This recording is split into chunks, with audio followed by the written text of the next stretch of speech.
வானம் வசப்படுமே. இமாலய சாதனை என்ற சொற்றொடரை நீங்கள் கேள்விப்பட்டிருப்பீர்கள். இமயத்தை தொடுவதற்கு நிகரான ஒரு சாதனை என்பதுதான் அதன் பொருள்.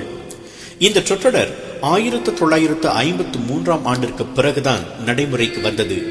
ஏனெனில் அந்த ஆண்டில்தான் உலகிலேயே ஆக உயரமான எவரெஸ்ட் சிகரத்தின் உச்சியை தொட்டு சாதனை படைத்தான் மனிதன். தனி மனித முயற்சிகளிலேயே ஆகச் சிரமமானது இமயத்தை தொடுவதுதான் என்பது 1953 ஆண்டுக்கு முன்னும் உண்மையாக இருந்தது, இப்போதும் உண்மையாக இருக்கிறது. அந்த சிகரத்தை முதலாக தொட்டு மனுக்குல முயற்சிகளின் எல்லைகளை அகலப்படுத்திய அந்த அபூர்வ மனிதன் எட்மண்ட் ஹில்லரி. அவருக்கு வானம் வசப்பட்ட கதையைத்தான் இன்று தெரிந்து கொள்ளவிருக்கிறோம்.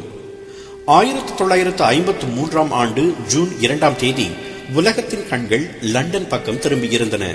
ஏனெனில் அன்றைய தினம்தான் 2ஆம் எலிசபெத்தை இங்கிலாந்தின் ராணியாக முடிசூட்டும் விழா லண்டனில் கோலாகலமாக நடைபெற்றது. அரசியார் முடிசூடிக் கொள்வதற்கு முன்பாக அவருக்கு ஓர் அவசர கடிதம் வந்தது. அதில் அடங்கியிருந்த செய்தி அந்த விழாவிற்கு இன்னும் பெருமை சேர்த்தது. இங்கிலாந்தின் ராணியாக தான் முடிசூடிக் கொள்ளவிருக்கும் இந்த தருணத்தில் மலைகளின் முடிசூடா ராணியான எவரெஸ்ட் சிகரத்தை மனிதன் தொட்டுவிட்டான் என்ற செய்தியைத்தான் அந்த கடிதம் தாங்கி வந்திருந்தது. அந்த சாதனையை செய்தது பிரிட்டிஷ் காமன்வெல்த் உறுப்பு நாட்டைச் சேர்ந்த ஒருவர் என்பதுதான் பெருமைக்கு காரணம். ஆம், 1953 ஆண்டு மே மாதம் 29 எவரெஸ்ட் உச்சியை தொட்டனர் நியூசிலாந்து நாட்டவரான எட்மண்ட் ஹில்லரியும் ஷெர்பாவான டென்சிங் நோர்கேயும். அந்த செய்தியே புதிய அரசுக்கு ஏற்ற பரிசாக அமைந்தது. நியூசிலாந்தின் ஆக்லாந்து நகரில் 1919 ஆண்டு ஜூலை 20 பிறந்தார் எட்மண்ட் ஹில்லரி. அவரது குடும்பம் தேனீக்களை வளர்த்து தேன் சேகரிக்கும் தொழிலில் ஈடுபட்டிருந்தது. அவருக்கு 16 வயது இருந்த போது அவரது பள்ளி ருவாபெஹு எரிமலைக்கு மாணவர்களை சுற்றுலாவுக்கு அழைத்துச் சென்றது. அதன் பிறகுதான் மலை ஏறுவதில் எட்மண்ட் ஹில்லரிக்கு ஆர்வம் பிறந்தது. 20 வயதான போது அவர் நியூசிலாந்தின் மவுண்ட் குக் என்ற 12,000 அடி மலையில் ஏறினார். 2ஆம் உலகப் போரின் போது நியூசிலாந்து ஆகாயப்படையில் சேர்ந்த அவர் வார இறுதிகளில் அருகிலிருந்த மவுண்ட் எக்மன் என்ற மலையை ஏறுவார். மலை ஏறும் துறைக்கு கிட்டத்தட்ட அடிமையான அவர் அதனை பற்றி நிறைய புத்தகங்களை படித்தார். 11 வெவ்வேறு சிகரங்களை தொட்டுவிட்ட அவருக்கு இமயத்தின் மீது ஏறி நிற்க வேண்டும் என்ற பெருங்கனவு இருந்தது. 1920 முதல் 1952 வரை இமயத்தை தொடுவதற்கான 7 முயற்சிகள் மேற்கொள்ளப்பட்டன. அனைத்தும் தோல்வியிலும் உயிர் பலியிலும் முடிந்தன. 1952 ஆண்டு ஒரு சுவிஸ் குழு எவரெஸ்ட் உச்சிக்கு 1000 அடி வரை நெருங்கிச் சென்ற பிறகு பலனின்றி திரும்ப வேண்டியதாயிற்று. அவற்றையெல்லாம் கண்டு மனம் தளராத பிரிட்டிஷ் குழு ஒன்று 1953 ஆண்டு ஒரு முயற்சியை மேற்கொண்டது. அந்த குழுவில் இடம்பெற்ற மற்றவர்கள் வெவ்வேறு நிலைகளில் தங்கள் முயற்சியை கைவிட்டனர். ஆனால் கரணம் தப்பினால் மரணம் என்ற அந்த நிலையில் கூட எட்மண்ட் ஹில்லரியும் ஷெர்பா இனத்தவரான நோர்கேயும் தன்னம்பிக்கை தளராமல் ஏறினர். மே 29 காலை சுமார் 11:30 மணிக்கு அவர்கள் எவரெஸ்ட் சிகரத்தில் கால் பதித்தனர்.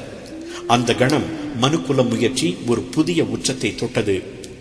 இமயத்தின் உச்சியை தொட்ட அவர்களுக்கு கிடைத்த பரிசு இதுவரை எவரும் எட்டாத உயரத்திலிருந்து, அதாவது கடல் மட்டத்திலிருந்து சுமார் 29,000 அடி உயரத்தில் இருந்து உலகின் இயற்கையின் அழகை ரசிக்கும் வாய்ப்பு.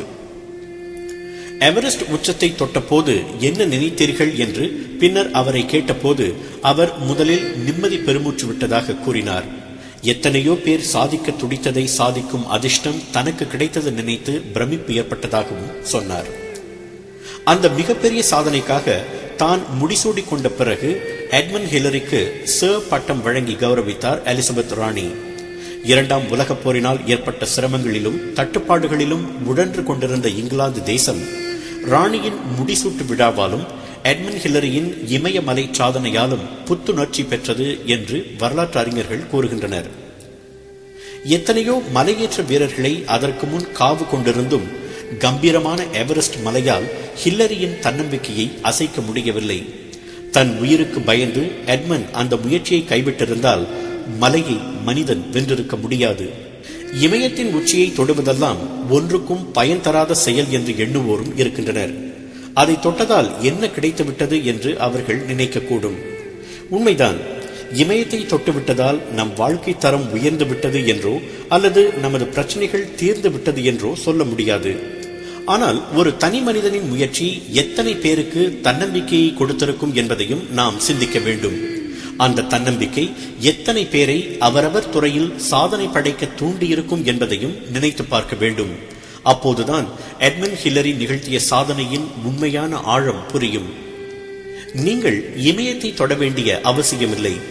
நீங்கள் தேர்ந்தெடுத்திருக்கும் துறையின் உச்சம்தான் உங்களுக்கு இமயம். அந்த உச்சத்தை நோக்கி நீங்கள் தன்னம்பிக்கையோடு பயணித்தாலே போதும். எட்மண்ட் ஹில்லரியை போல் உங்களுக்கும் அந்த வானம் வசப்படும்.